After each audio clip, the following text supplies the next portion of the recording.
friends, welcome back to A Good Life Farm. So I thought I would bring you into the kitchen today to do a little bit of a coffee chat. I had a couple things I wanted to talk about. So first of all, I did my giveaway for the pair of Daily Bread Bible journals, and as of this morning the winner has not yet claimed their prize. They've got just a few more hours and I'm going to have to forfeit it for them and draw a new name. So keep an eye out, because you know my rule has always been 48 hours or so. Sometimes I give a little bit of a grace period, but this particular giveaway is very much time sensitive because the journal has already started for the year, and you know I needed to mail it out, and it hasn't happened yet. I had announced the winner in the blog post where the giveaway was held.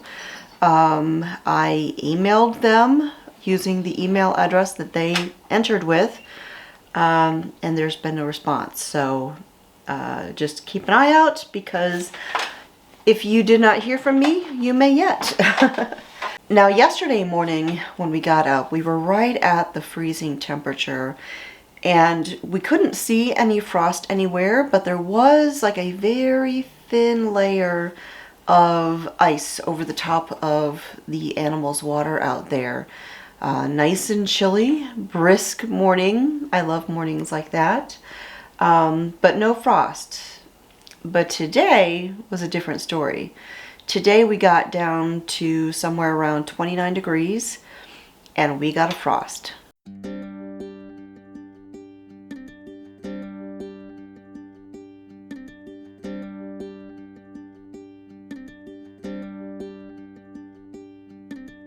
I love walking around in the mornings when we have a hard frost like that, because I don't know, frost on plants is just so pretty, and especially when it's the first frost, because you have flowers that are still in full bloom, but then they're covered with these little crystals of ice, and they're so pretty. And I know that as soon as everything thaws out, they're not going to look like that anymore, but that first frost, while they're still looking good, the flowers are lovely, I don't know, there's just something about it. Now, it isn't that pretty if you've been gardening and you know that first frost catches you off guard, but I think if you're prepared for it and you know it's coming and you're just ready for the change of the season, there's just nothing like that first frost. It's a beautiful, beautiful walk out there. And speaking of walking the property, I have a couple of areas that I really love going out there and just walking and spending time in prayer. Now, if you were newer here, you may not know, we were Army for 25 years. My husband and I met in basic training. I did not make a career of the Army, but my husband did. He was in for 25 years. And during that time, we lived all over the place. Virginia, Texas, Tennessee, Alaska, Germany. You know, we lived in many, many places. And this house here is my 19th home as an adult, not including a couple of childhood homes. But as an Army wife and a mom, this is number 19. And I always said, you know, this is the last house. I'm never moving again. I will die out there on my tractor seat someday, you know. But when you make a statement like that, there always has to be an asterisk, because you never know what God might have in store for you. You know, if He tells us to just pluck up the roots that we've planted and go somewhere else, we have to be obedient, because we don't know what His plans are for us. You know, this home is our dream. It really is. In all of those years of Army life, all we ever wanted was a place where we could be out in the country have peace and quiet and garden and have chickens and be able to walk into the woods and go hunting. And we have that here. It was a long time coming, and that's part of the reason that we named our homestead A Good Life Farm, because this is the good life that we waited so long to have. But you should never say never. And even though we love living here, I love my kitchen. I mean, I love my kitchen. This kitchen looks nothing like what it was when we bought our place. But I love it. There's still a couple things I would like to change. Like, my goal is at some point to put in butcher block countertops, because I love butcher block countertops. And I would like a nice deep farm sink. But beyond that, I really do love this kitchen. I love my faux shiplap ceiling, my lovely white cabinets, my jadeite style knobs. You know, I do love this kitchen. But if God said tomorrow, put it on the market because you're going somewhere else, it would be hard, but we would have to be obedient. You know, it doesn't matter where we are. We have to be mindful of the fact that someday, no matter where we live, God is going to pluck us up and take us somewhere else. In Hebrews chapter 13, it says, "For we have no permanent city here. On the contrary, we seek the one to come." Someday, all of this will end. And we have to be prepared for that, because nothing that we could do here will ever match what the Father has planned. And what He is going to build will be so much more beautiful than this farmhouse kitchen.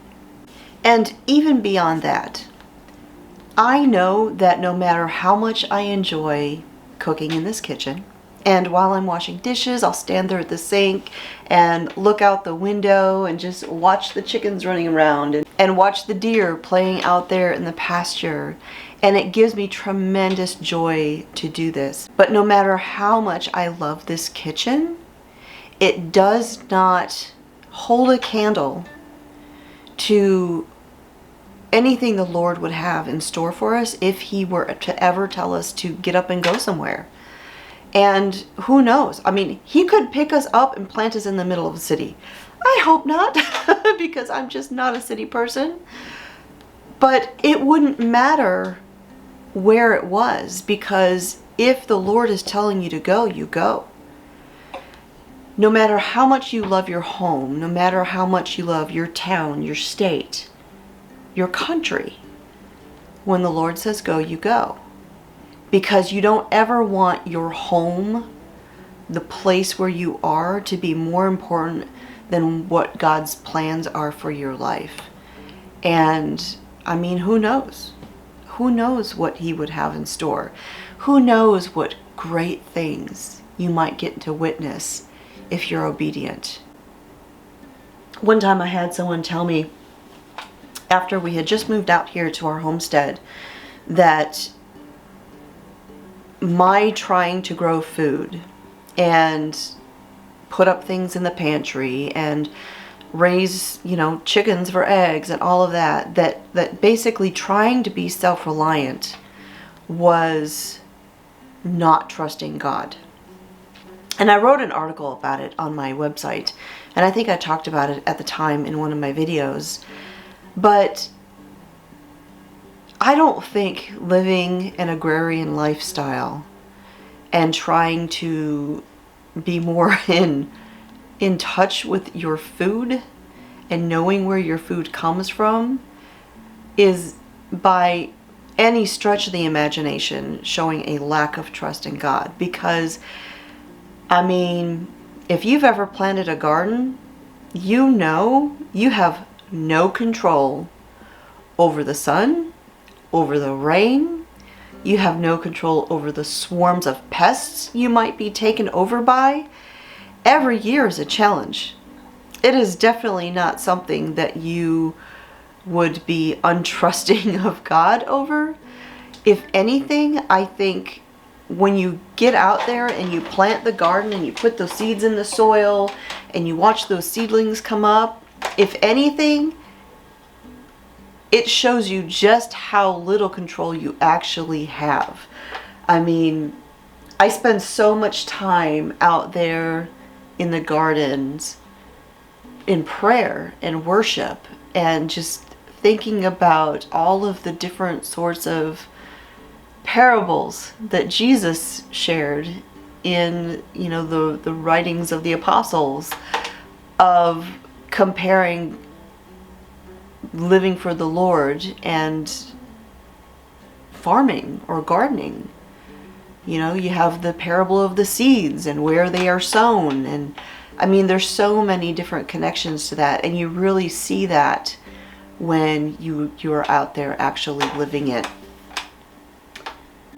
I mean, when you're out there and you're trying to care for an injured animal on your homestead, how many of us will pray, Lord, please help me take care of this animal. Lord, please let this animal recover from this. Or, Lord, please protect my animals from the predators. Lord, please let me get a good rooster. Yeah. Living on this homestead is definitely not a lack of faith. I think it is an exercise in it. But in any case, that is all I have to share with y'all today. I hope you have a lovely rest of your week.